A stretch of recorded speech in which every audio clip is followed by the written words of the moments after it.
Good Morning Business, French Tech.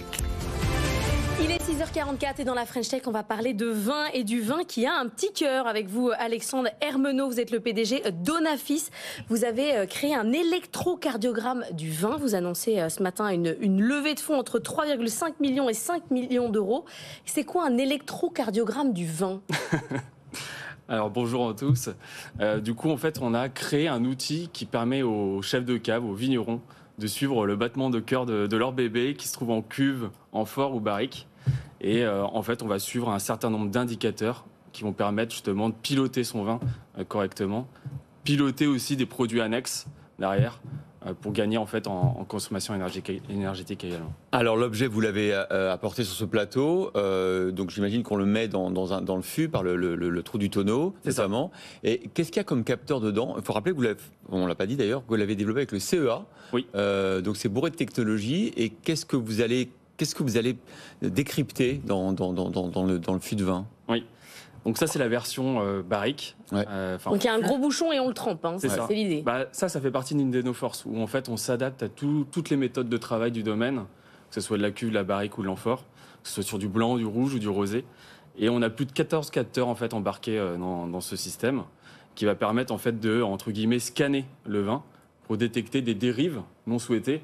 Un des plus connus, c'est la Brettanomyces, où quand vous achetez chez un caviste une bouteille, il vous dit telle bouteille, attendez 2-3 heures avant de l'ouvrir, elle a un petit goût animal, ou enfin un petit goût pas intéressant. C'est le Brettanomyces qui est en train de manger les arômes derrière. Et donc ça veut dire que le vigneron, il reçoit une alerte sur son téléphone qui lui dit attention, dans ce fût-là, il y a un problème de bactéries ou autre, et donc il peut corriger à ce moment-là, c'est ça ? C'est ça, ouais. On a vraiment donné le micro en fait au vin pour pouvoir alerter le vigneron et qu'ils n'agissent plus en fait de façon systématique parce qu'ils n'ont pas d'outils en fait pour suivre. Et comment ils faisaient avant ? Oui, comment ils faisaient avant, c'est ça, ouais. Aujourd'hui en fait, ils font en fait des prélèvements. Et on est dans des châteaux où ils font ça toutes les semaines, il y en a tous les mois, voilà, tout dépend de la méthode de travail. Et ils vont de cuve ou de barrique.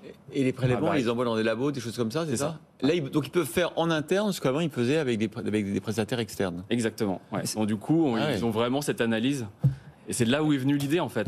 J'ai un vigneron du Muscadet qui m'a dit j'aimerais suivre mon vin en continu, parce que la seule méthode que je peux faire, c'est faire un prélèvement, l'envoyer à leur laboratoire, et alors 48 heures. Alors, parfois on a l'impression que l'entrepreneuriat c'est facile, mais vous avez dit tiens, il y a une idée, vous bossiez chez Sopra Steria, ce qui n'a quand même rien à voir, et après vous êtes allé voir le CEA.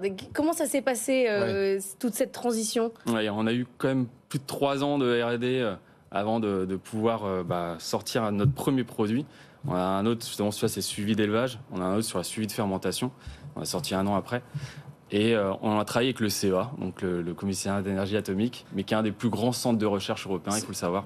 C'est quoi la perception et la réception de ce genre de technologie par le monde du vin, alors qu'on imagine peut-être à tort, mais comme un monde très traditionnel, du genre on produit du vin depuis des milliers d'années, on n'a pas eu besoin de technologie. Exactement, vous n'allez pas nous apprendre notre métier avec vos trucs connectés, etc. C'est quoi, quand vous allez voir démarcher des vignerons, c'est quoi leur réaction ? Alors, la plus dure des réactions, c'était mes premiers investisseurs. Ils me disaient mais Alexandre, c'est un gars du Muscadet qui t'a sorti l'idée, parce que je viens de Nantes. Comme moi, ça c'est pas un défaut. Et en plus, t'es pas fils de vigneron. Ça va jamais intéresser la région bordelaise. Ah, c'est vrai. Et en moins d'1 an, j'ai eu les 4 des 5 premiers grands crus bordelais qui ont été mes clients. Et en fait, moi, j'apporte en fait un suivi en continu. Donc du coup, qui va les aider à améliorer leur process et à donner des indicateurs pour gagner du temps d'opération, parce qu'il y a beaucoup de tâches chronophages aujourd'hui. Il y a des difficultés de recrutement, il faut le savoir aussi, sur la partie, différents secteurs vitivinicoles. Et là, on répond à ces enjeux. Mais vous n'avez pas répondu à la question, effectivement, comment vous êtes arrivé là ? C'est-à-dire que comment on passe d'un cabinet d'organisation, de développement de logiciels à une aventure entrepreneuriale dans le domaine du vin, qui n'est pas votre domaine familial, vous l'avez dit, c'est beaucoup d'obstacles. Comment vous êtes arrivé là ? Un matin, vous êtes levé, je dis je vais faire un... Non. Bon. Alors, forcément, donc justement, déjà, je suis un passionné du monde du vin. Quand j'étais sur Sopra Steria, je travaillais plutôt avec le secteur bancaire. C'était mon dada, c'était la data, voilà. Et quand vous travaillez avec des vignerons, ils ont les yeux qui pétillent. Donc déjà, né d'une passion, j'ai eu la chance, des opportunités qui font que j'ai trouvé un secteur où il y a un trou technologique, parce qu'il existe beaucoup de choses sur la partie vigne, il existe beaucoup de choses après la mise en bouteille, et moi je suis vraiment des vendanges jusqu'à la mise en bouteille. Mais vous êtes allé voir le CEA, vous leur avez dit il y a un truc à faire, ou c'est eux qui avaient une technologie qu'ils avaient développée, et vous avez dit tiens, le vin ça peut marcher? Alors ouais, j'ai réuni en fait plusieurs énergies, on va dire. J'ai travaillé aussi avec l'école des arts et métiers, le CEA, et j'avais une problématique, c'était de pouvoir suivre en continu un vin. Et quand vous avez une vie de vin, ça dure 4 mois, 6 mois, plus de 48 mois. Donc il faut avoir des capteurs qui n'ont pas de dérive. Ouais. Et nous, on a cherché un capteur luminescence qui vient du secteur de pétrochimie, et ça c'est l'avantage du CEA. Et qui permet d'avoir zéro dérive sur le... Et déjà un développement international en Espagne, aux États-Unis depuis cet été, et là le tour de table jusqu'à 5 millions, vous le souhaitez. Qui sont les investisseurs potentiels? Alors on ouvre les investisseurs aussi à des châteaux, cette fois-ci justement. Et moi, mon ambition, en fait, c'est j'ai toujours eu le luxe de choisir mes investisseurs. Donc, et là, est-ce que les grands groupes qui ont tous investi dans le vin, je pense aux grands groupes de luxe, aux grandes familles, est-ce que ça les intéresse?